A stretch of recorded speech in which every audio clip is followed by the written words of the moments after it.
Hey everyone, so guys, today I'll be sharing with you three important life messages from Carey Nieuwhof from the book At Your Best. I think I was able to relate to this book a little more compared to other books which I was reading because Carey Nieuwhof was one of the normal men, and in his life he was having huge amount of struggles. It could be in terms of relationship, it could be in terms of professional career, it could be into other factors. He didn't know how to balance in his life in a very structured manner. As such, later he started rediscovering himself and he proposed three important messages which I feel that each and every one of us should learn and adopt in our life, because time is a concept which is same for you as well as same for me. I have 24 hours, you also have the 24 hours. Even our prime minister, our president, even any kind of film actors, they all has the same aspect. So you can never complain that you do not have much time. So all that matters is how to utilize your time very effectively. In this video, I'll be telling you out three hacks which you can adopt and bring the better version of you. Point number one: your time gets eaten by your distraction factors. What do you mean by that? You have certain kind of timetable that today you will be keeping up so and so things, you'll be prioritizing so and so things, and these are your targets for today. Or it could be in terms of monthly target or yearly target, or it could be your daily targets. But what happens is that your small distraction factors will not allow you to implement your complete target of what you really want to execute. For example, if today I have planned to learn French for 1 hour, and for my second hour I thought to work for my project, and third hour I decide to have a small amount of meeting with my clients. But what happens is that you will not be able to successfully implement your plan. Why? Because of your small amount of distraction. As per the studies, it have proved that an average person touches the phone for almost 2617 times a day. That means that if you constantly gets on distracted of your time schedule, that means that you will not be able to implement anything in a very structured manner. As such, by the end of the day, you get pulled out from all the factors and then you lose out the time. So it's very important that whenever you keep out any kind of timetable or other factors, keep your distractions away from your target.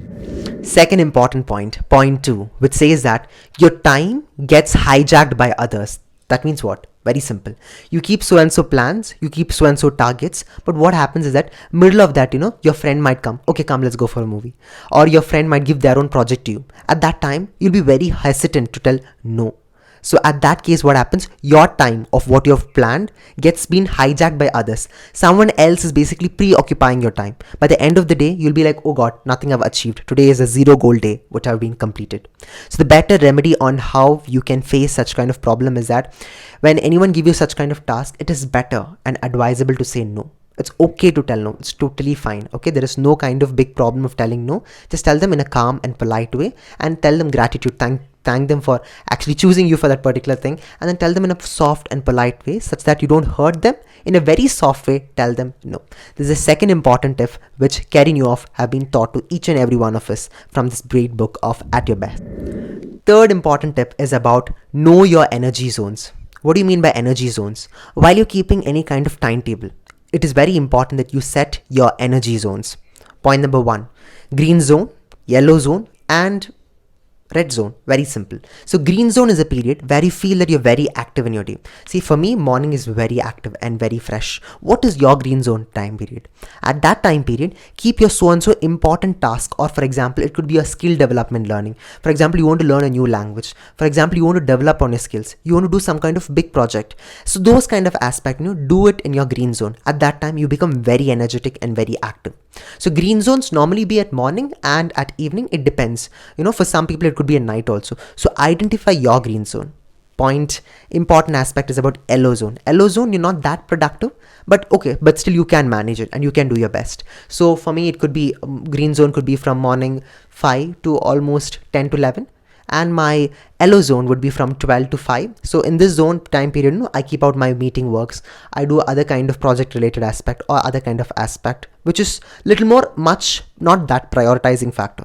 And third important aspect which I highlighted over here is that it's about the red zone. So in your red zone, it's very much your complete energy is a little more drained. At that time, you can do other things which you have been kept aside. For example, you can use social media, you can watch movies, or you can do something which is not that important. So if you prioritize into your red zone, yellow zone, and green zone, trust me, your time management aspect can really play an important role.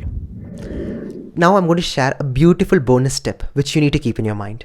Prioritize the right relationship and learn to say no. For example, if you feel that it's not required to meet your friend now, in a polite way, you can say that, okay, it's no, but along with that, make sure that you don't insult them or you don't hurt them out. But what you can also do is that, for example, any kind of work they're bringing to you and you're not able to do it, so you can redirect that work to give to someone else, or you can just guide that particular person. Those kind of aspect, if you don't know, that can also lead to a healthy relationship. So guys, that's all for today's video. Make sure that you like it, and please do apply these 3 important messages.